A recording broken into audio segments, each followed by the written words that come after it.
In the last quiz, we were trying to figure out how to give the Tom, Tim, and Todd text views a little more personal space by spacing them out equally vertically across the height of the device. We tried setting a fixed DP value, but that wouldn't work if we switched to a taller device like a tablet. Then we tried match parent, but then that made the Tom text view really big, but then it knocked the other two text views off the screen. So then we started researching about linear layout weights. In the documentation, it said that for a vertical linear layout, if we want to equally space out the children, we need to set the height to be 0 dp and a weight value of 1 for each of the children. Assigning a weight value to a child view is like assigning an importance value to it. The higher the weight value, the more space it may get if there's available space in the parent left. So for example, for this vertical linear layout, it fills down vertically this way. It turns out that this linear layout has a lot of extra space, and that will be distributed to the children that have weight values. If a child has a very high weight value, then more of this available height will be given to that child. If a child has a very tiny weight value, then less of this available height will be given to that child. I can show you what it looks like. I'm going to set the height of this child to be 0 dp and then give it a weight of 1. The linear layout first lays out Tim and Todd text views because they have a fixed height based on the content inside of it. And then there's this Tom text view that has an initial height of 0 dp but a weight of 1. None of the other children have a weight value because the default weight value is 0 if it's not specified. So this is the only child with a weight value, so the parent gives all of the remaining height of the screen to this Tom text view, and that's why you see the Tom text view is like so giant. Let me try assigning weight values to the other children now. So now each child has a height of 0 dp and a weight of 1. This is the process that the linear layout would go through. It would try to figure out the height of each of these views. The height of these views starts at 0 dp, so that means the available remaining height in the parent is basically the whole height of the screen. It divides the whole height of the screen by the weight sum, which is 3, and then it gives 1/3 of that available height to Tom text view, 1/3 of the height to the Tim text view, and 1/3 to the Todd text view. These will still be evenly spaced across the height of a device, even on larger screen devices as well, because of this weight value. If I change the weight value to be something higher, then the parent will give more available height to the Tim text view. I can change it to an even higher weight value, and you can see how it continues to get more available height. In this case, the Tim text view has a weight of 8, Tom has a weight of 1, and Todd has a weight of 1. So the weight sum total is 8, 9, 10.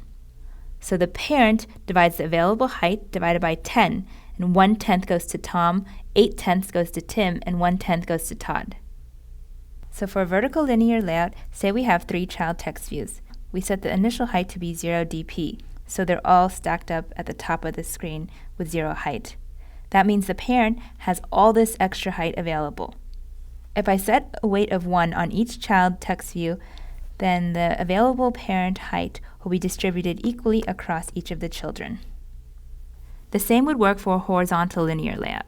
Say we have 3 child text views. We start with a width of 0 dp. That means the parent has all this extra width available. If I assign a weight value of 1 to each child view, then we're going to take the available width left in the parent and distribute it equally among each child.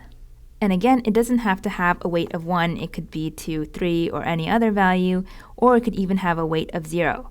If a view has a weight of 0, that means that it won't change depending on the available space left in the parent. It will basically stay the width and height that you give it. One thing I want to point out is when to set the height to be 0 or the width to be 0. If you have a vertical linear layout, you're filling the linear layout vertically this way. So you don't know what the height should be, so you set the height to be initially 0 dp and you give it a weight value. Similarly, for horizontal linear layout, you're filling it horizontally, so you don't know the width yet of the child views, so you set the width to be 0 dp and give it a weight value. Essentially, you can think of assigning a weight value to a view as being able to stretch it out depending on how big the parent view is. This is good for filling in the available space within a small device or a large device.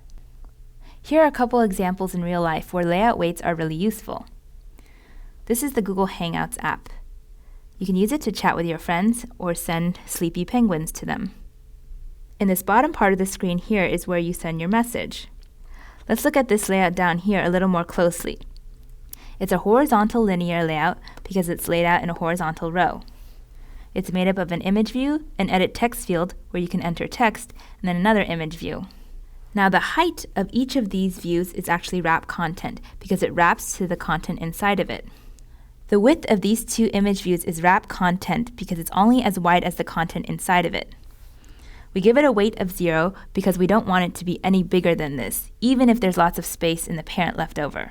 Setting the weight of 0 ensures that it will only be wrap content for width and height, and it won't change.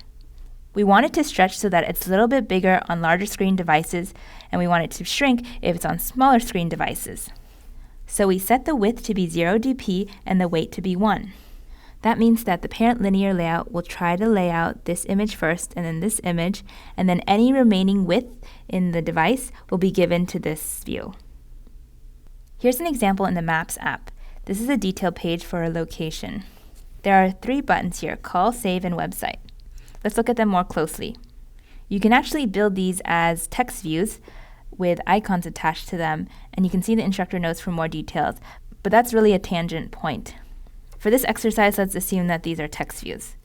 The height of each text view is going to be wrap content because it wraps to the height of the content inside of it. Now the width is a little bit trickier.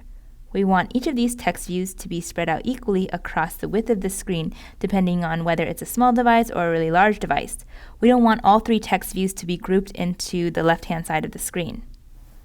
So to space children out equally, we give them equal weights. We set a width of 0 and a weight of 1 for each of them. That way the available width in the parent will be spread out equally across the 3 children. And the last example is an email app. This is the compose screen in Gmail where you can write a new message. It's a vertical linear layout because the items are in a column, and it's made up of 4 different edit text fields. Now the width of each child is match parent because we want it to stretch across the whole width of the device. For height, we set these 3 edit text fields to be wrap content, so it wraps the text inside of them. We set the weights to be 0 because we don't want them to increase in size even if there's available height in the parent. But for this last edit text field, this is where you write your message, and we want to give the user lots of space to write a really long letter to grandma. So we set the height to be 0 dp and we give it a weight of 1. So if the parent has any available height left, it will be given to this child edit text field. On a larger screen device, the compose email field will be a little bit taller, and on a smaller device it will be a little bit smaller. Now it's your turn to practice. We want you to go ahead and build this layout in the XML visualizer. You can start with the XML that we've provided below. Here are a couple tips. When you try to tackle something like this, try to first determine the width of each view, and then go ahead and try to determine the height of each view. Also, make sure that the image takes up any remaining height in the parent linear layout. So on a smaller screen device, it will take up less height. On a larger screen device, it will take up more height. Okay, go for it. Check this box when you're done.